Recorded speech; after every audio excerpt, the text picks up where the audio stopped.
सबसे बड़ा पुण्य। एक राजा बहुत बड़ा प्रजापालक था, हमेशा प्रजा के हित में प्रयत्नशील रहता था। वह इतना कर्मठ था कि अपना सुख, ऐशो आराम सब छोड़कर सारा समय जन कल्याण में ही लगा देता था। यहाँ तक कि जो मोक्ष का साधन है अर्थात भगवत भजन, उसके लिए भी वह समय नहीं निकाल पाता था। एक सुबह राजा वन की तरफ भ्रमण करने के लिए जा रहा था कि उसे एक देव के दर्शन हुए। राजा ने देव को प्रणाम करते हुए उनका अभिनंदन किया और देव के हाथों में एक लंबी चौड़ी पुस्तक देखकर उनसे पूछा, महाराज, आपके हाथ में यह क्या है? देव बोले, राजन, ये हमारा बही खाता है, जिसमें सभी भजन करने वालों के नाम हैं।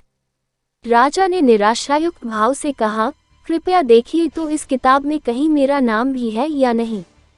देव महाराज किताब का एक एक पृष्ठ उलटने लगे, परंतु राजा का नाम कहीं भी नजर नहीं आया।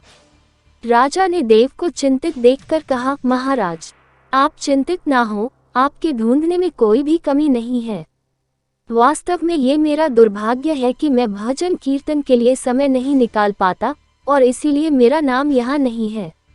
उस दिन राजा के मन में आत्मग्लानि सी उत्पन्न हुई, लेकिन इसके बावजूद उन्होंने इसे नजरअंदाज कर दिया और पुनः परोपकार की भावना लिए दूसरों की सेवा करने में लग गए।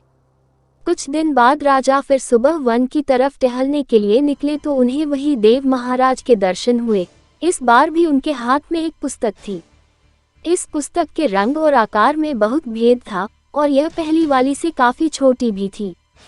राजा ने फिर उन्हें प्रणाम करते हुए पूछा, महाराज, आज कौन सा बही खाता आपने हाथों में लिया हुआ है? देव ने कहा, राजन, आज के बही खाते में उन लोगों का नाम लिखा है जो ईश्वर को सबसे अधिक प्रिय हैं। राजा ने कहा, कितने भाग्यशाली होंगे वे लोग, निश्चित ही वे दिन रात भगवत भजन में लीन रहते होंगे। क्या इस पुस्तक में कोई मेरे राज्य का भी नागरिक है? उद्धरण चिन्ह। देव महाराज ने बही खाता खोला और ये क्या, पहले पन्ने पर पहला नाम राजा का ही था। राजा ने आश्चर्यचकित होकर पूछा, महाराज, मेरा नाम इसमें कैसे लिखा हुआ है? मैं तो मंदिर भी कभी कभार ही जाता हूँ।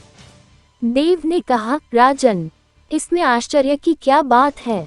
जो लोग निष्काम होकर संसार की सेवा करते हैं, जो लोग संसार के उपकार में अपना जीवन अर्पण करते हैं, जो लोग मुक्ति का लोभ भी त्याग कर प्रभु के निर्बल संतानों की सेवा सहायता में अपना योगदान देते हैं, उन त्यागी महापुरुषों का भजन स्वयं ईश्वर करता है।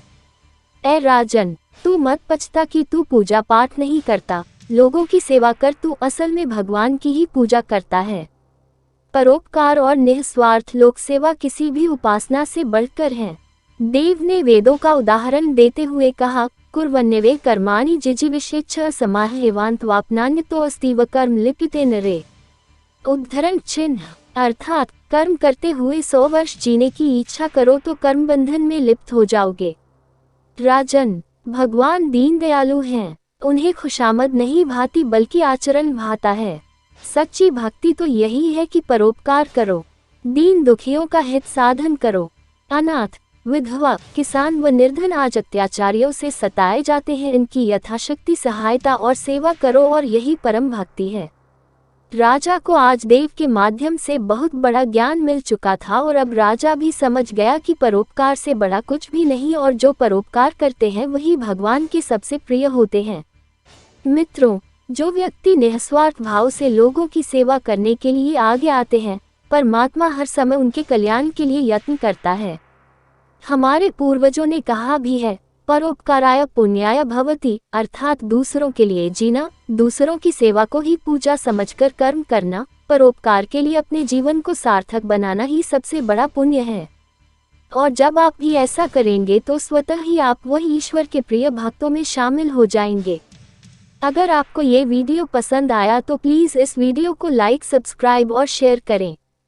मेरे चैनल को सब्सक्राइब करना न भूलें ताकि आप फ्यूचर में ऐसे अद्भुत वीडियो को मिस न करें। Thanks for watching.